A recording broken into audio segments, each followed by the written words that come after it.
Hello friends, போன வீடியோவில் the living world லெசனில் நம்ம 2 டாபிக் பார்த்துருந்தோம்.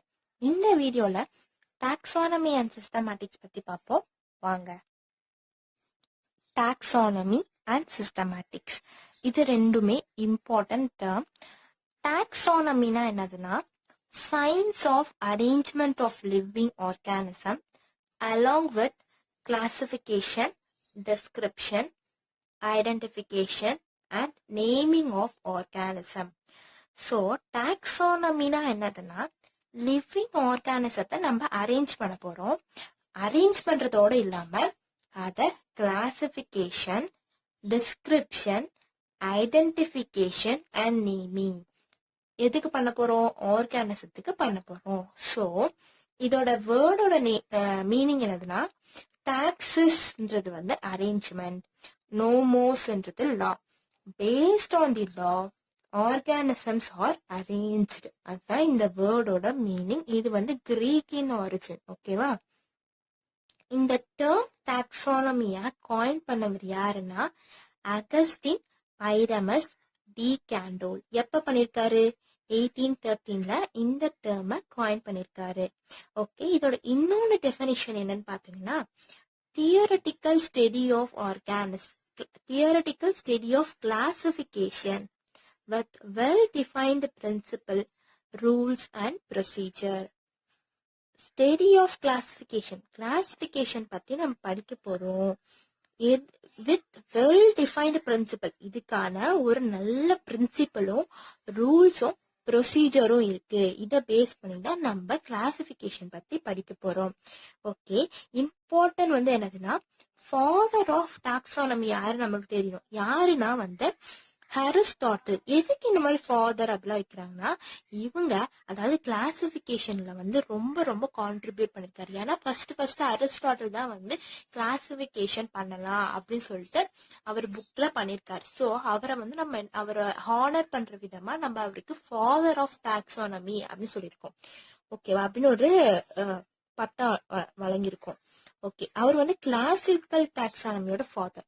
அதே மாதிரி மாடர்ன் டாக்ஸானமியோட ஃபாதர்னு ஒருத்தர் இருக்காரு. அவர் தான் வந்து கெரோலஸ் லினேயஸ். இவரும் வந்து நிறைய பண்ணிருக்காரு டாக்ஸானமிக்காக.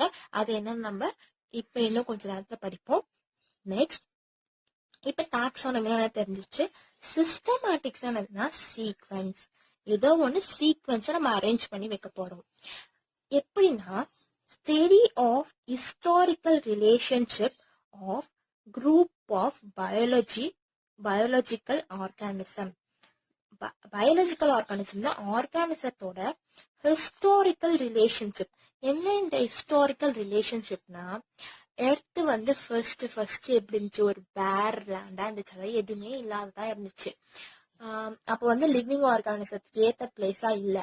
ஆனா கொஞ்சம் நேரம் கழிச்சு கொஞ்சமா லிவிங் ஆர்கானிசம்ஸ் வர ஆரம்பிச்சு. யூனிசெல்லுலார், அப்புறம் கொஞ்சம் பிளான்ஸ், அனிமல்ஸ் அப்படின்னு எவால்வ் ஆகி வந்துட்டே இருந்துச்சு. அப்புறமா ஃபைனலா ஹியூமன் வந்தாங்க. அதே மாதிரி அப்ப ஃபர்ஸ்ட் வந்திருக்காங்களா அவங்கள ஆன்சிஸ்டர், நம்ம முன்னோர்கள் சொல்றோம். நம்ம வந்து குரங்குல இருந்து வந்தாங்கன்னு சொல்றோம்ல. சோ அந்த மாதிரி ஆன்சிஸ்டர், அதாவது ஃபைலோஜெனி, அதான் நம்ம ஃபைலோஜெனின்னு சொல்லுவோம். அதை பேஸ் பண்ணி கிளாஸிஃபை பண்ணிருக்காங்க. கிளாஸிஃபை பண்றதுதான் வந்து சிஸ்டமேட்டிக்ஸ். அதுதான் வந்து ஹிஸ்டாரிக்கல் ரிலேஷன்ஷிப். அந்த உன் பரம்பரை என்ன தெரியுமா அப்படின்னு கேட்கறாங்களா. சோ பரம்பரை எப்படி நம்ம இங்கதான் வந்திருக்கோம் அதெல்லாம் பத்தி, அந்த ரிலேஷன்ஷிப்லாம் பத்தி நம்ம தெரிஞ்சிருக்கிறது தான் வந்து historical relationship. And study of diversity of organism. Diversity எப்படி?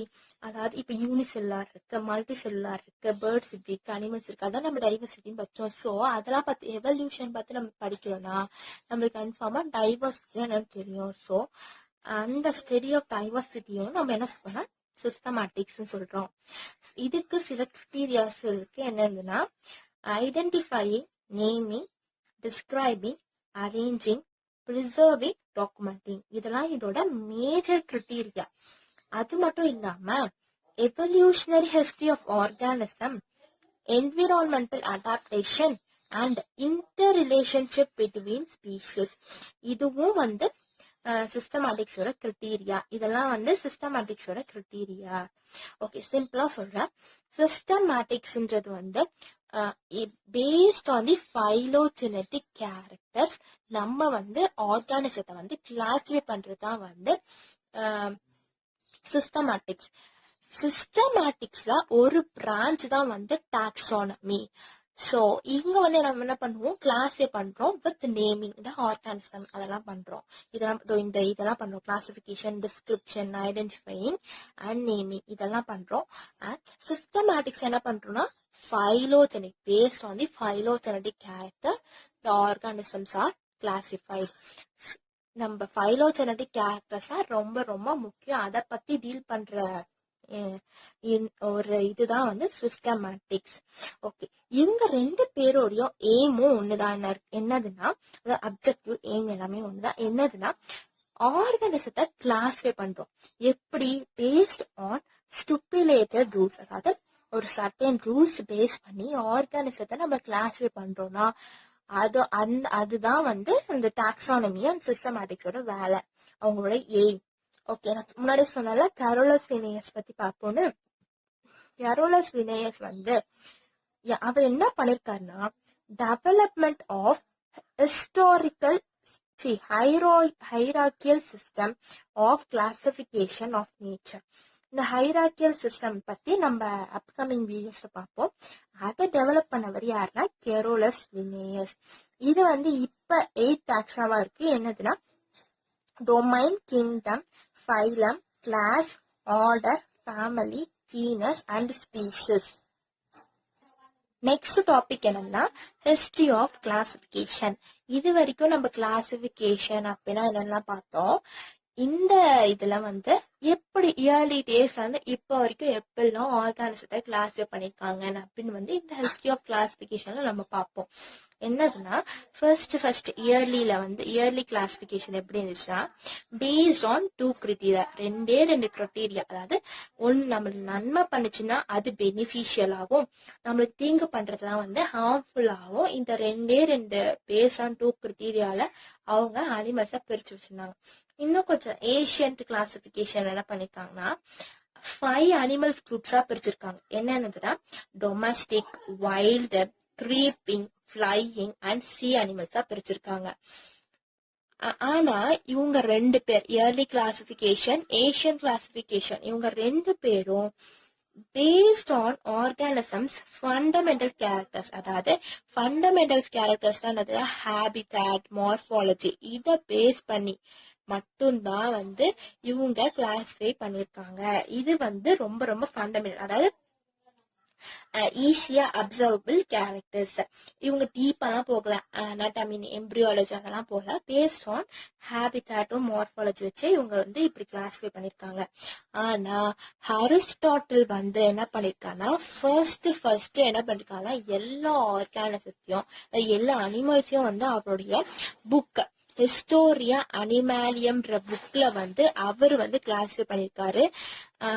அந்த புக்கை நம்ம ஹிஸ்டரி ஆஃப் அனிமல்ஸ் சொல்லலாம். அந்த புக்ல வந்து எப்படி கிளாஸிஃபை பண்ணிருக்காங்க பார்ப்போமா.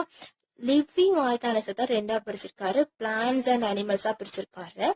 நெக்ஸ்ட் அனிமல்ஸை பேஸ்ட் ஆன் லோகோமோஷன், அதாவது மூமெண்ட்டை வச்சு வாக்கிங்கா, ஃபிளையிங்கா, ஸ்விம்மிங்கா, இல்ல வாக்கிங் வந்து டெரஸ்ட்ரியலா, ஃபிளையிங் வந்து ஏரியலா, இல்ல ஸ்விம்மிங் வந்து அக்வாட்டிக்கா வந்து பிரிச்சிருக்காரு.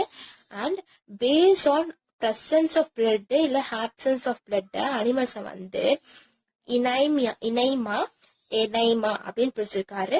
வித் பிளட், வித்தவுட் பிளட்னு பிரிச்சிருக்காரு. இதான் அவருடைய கிளாசிபிகேஷன். ஏதாவது ஒன்று இருந்தா அதோட லிமிடேஷன் இருக்கும். ஸோ இவரோட லிமிடேஷன், இந்த கிளாசிபிகேஷனோட லிமிடேஷன் என்னன்னா நிறைய ஆர்கானிசம் வந்து இந்த கிளாசிபிகேஷன்ல ஃபிட் ஆகல, அதுதான் வந்து இவரோட லிமிடேஷன். ஃபார் எக்ஸாம்பிள் ஃப்ராக் வந்து ஃபர்ஸ்ட் எப்படி இருக்கும், டாட்போல்ஸா இருக்கும். அதோட ஃபர்ஸ்ட் ஸ்டேஜ் நம்ம என்ன சொல்லுவோம், டாட்போல்ஸ். கொஞ்ச நாள் கழிச்சு அவங்க மெட்டமார்ஃபைஸ்ட் ஆயிட்டு அடல்ட் ஃப்ராகா வந்து டெரஸ்ட்ரியலா இருப்பாங்க. அவங்களுடைய ரெஸ்பிரேட்டரி ஆர்கன் வந்து லங்ஸா இருக்கும், டாட்போல்ஸுக்கு வந்து கில்ஸா இருக்கும். ஸோ இவங்க டாட்போல்ஸா இருக்கும்போது ஸ்விம் பண்ணிட்டு இருப்பாங்க, டெரஸ்ட்ரியலா இருக்கும்போது வாக்கிங்கா இருப்பாங்க. ஸோ ஒரே ஆர்கானிசம்ஸ் ரெண்டு இதுல இருக்கு, ரெண்டு ஹேபிட்டாட்ல இருக்கு. ஸோ இவங்கள வந்து இவர் எதுல பிளேஸ் பண்ணுவாங்க, அதுல ஒரு கன்ஃபியூஷன் இருக்கு. ஸோ இது வந்து one of the limitation. Next birds, bat, fly, insect, இவங்க 3 பேரையும் ஒரே ஒரு கேட்டகரி, அதாவது இவங்க வந்து ஃப்ளை பண்ணுவாங்க, அந்த கேரக்டர் யூஸ் பண்ணி இவங்கள எல்லாரையும் ஒரே ஒரு கேட்டகரியில பிளேஸ் பண்ணியிருக்காரு. ஸோ நம்மளுக்கே தெரியும் பேர்ட், பேட்ஸ் அண்ட் இன்செக்ட்ஸ் எவ்வளோ டிஃபர் ஆகுவாங்க. ஆனால் இவங்களை எப்படி நம்ம ஒரே கேட்டகரியில பிளேஸ் பண்ண முடியும்? So that is one of the limitation. Next ostrich, emu and penguin, இவங்க 3 பேருமே பேர்ட்ஸ், அது நம்மளுக்கு தெரியும். ஆனா இவங்களால பறக்க முடியாது. ஸோ அரிஸ்டாட்டில் இவங்கள வந்து டெரஸ்ட்ரியல் ஆர்கானிசமா கிளாஸிஃபை பண்ணியிருக்காரு. So this also one of the limitation. இதெல்லாம் லிமிடேஷனோட எக்ஸாம்பிள்ஸ். ஓகே, இவ்வளவு லிமிடேஷன் இருந்தாலும் அரிஸ்டாட்டிலோட கிளாசிபிகேஷனை மோர் தென் 2000 இயர்ஸ்க்கு மேல ஃபாலோ பண்ணிருக்காங்க. அதுவும் அப் டு 1700 வரைக்கும் இவருடைய கிளாசிபிகேஷனை ஃபாலோ பண்ணிருக்காங்க. ஓகே ஃப்ரெண்ட்ஸ், இன்னும் கொஞ்சம் ஹிஸ்டரி ஆஃப் கிளாசிபிகேஷன்ல பேலன்ஸ் இருக்கு, அதை நம்ம நெக்ஸ்ட் வீடியோல பார்ப்போம். இது வரைக்கும் உங்களுக்கு படிச்சது புரிஞ்சிருக்கும்னு நினைக்கிறேன், நான் சொல்லி கொடுத்தது புரிஞ்சிருக்கும்னு நினைக்கிறேன். மறக்காம சப்ஸ்கிரைப் பண்ணுங்க, லைக் பண்ணுங்க, ஷேர் பண்ணுங்க. தேங்க்யூ.